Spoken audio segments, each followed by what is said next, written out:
everyone, this is again me Arpine from Armenia. I hope you are doing well. This time we are going to discuss what it is like to live in Armenia and what it is like for foreigners to live here, to stroll around Armenia, to move around Armenia. So let's get started. The most important, the most crucial component about visiting any country, to my mind, is to learn more about climate. So I think it's important for you to know what the weather is like here in Armenia and in the outskirts. Sorry for the background noise, it's just a machine working over there. So sorry for that noise. I didn't predict that noise that it would be in my video. So let's continue. Due to the geographical diversity of Armenia and its unique location between Europe and Asia, we have various kinds of climate ranging from dry subtropical climate, temperate continental climate, to those coming from Arctic environments. So this means that expatriates and foreigners living in Armenia can experience different kinds of weather depending on the area they are living in. The most common climate in Armenia is subtropical dry climate, along with temperate continental influences. So this means that summers here are really dry and it's really hot in summertime. Temperature ranges from 22 degrees up to 32 degrees. It may even sometimes exceed 41 degrees. So in wintertime, it may be even cooler, it may be really cold.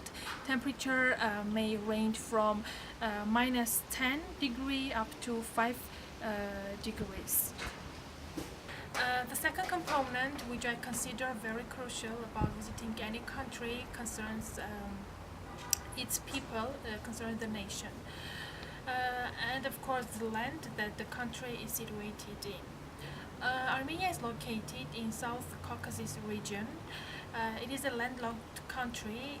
It is bordered with the countries of Georgia, Azerbaijan, Iran, and Turkey. So all of our neighbors are Muslim countries. One Christian country is Georgia. So it's Armenia now is at war with one of those countries, but that won't bother you from having your rest, from having your full rest in Armenia. Armenia is the only Soviet country which is densely populated with a small territory. Along with its nation, Armenia is also is home to many minorities, which are the minority of Yazidis, making up the first, the second Russians, and the third ones are Greeks and Assyrians. When you come to Armenia, I think it won't be a problem for you to speak English or Russian because people here almost are fluent in Russian, especially the elderly generation. The youngsters are catching on with their English. They are even more excited to communicate with you English, as that's a great opportunity, first of all, for them to practice their English language. But if you plan to come to Armenia, my advice for you, learn some Armenian phrases.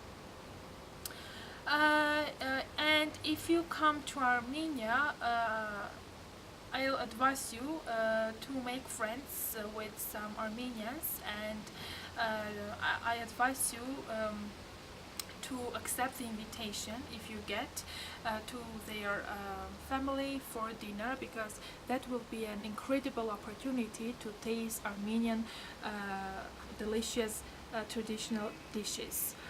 And if you are invited to any Armenian family, never say no to any dish, because that will be a kind of offense for the family. And also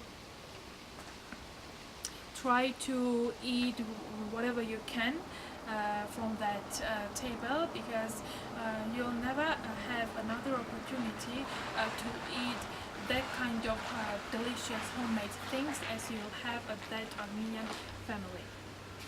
I'm sure that you're also interested to know what kind of transportation to use when you're in Yerevan and in the countryside.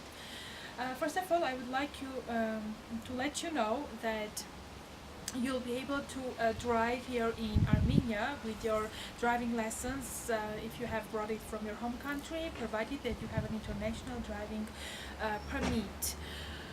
But if you are Yerevan and you do not have a driving license, you want to use public transportation, then you can go to any nearby bus stop and take any bus or marsrutka, which will take you to your destination. Every marsrutka or bus in Armenia has a specific number which shows which destination your bus will take. And next to that number, you'll find a list of places that bus is driving to. So in order to take a bus, you need to go to your nearby bus stop. But if you want to go to countryside, to the outskirts, then you'll need again to take marshrutkas or buses, but it will be a bit more expensive. If you are moving around in Yerevan, it will cost you 100 drams, but if you are moving around countryside, it depends on how long your route will be.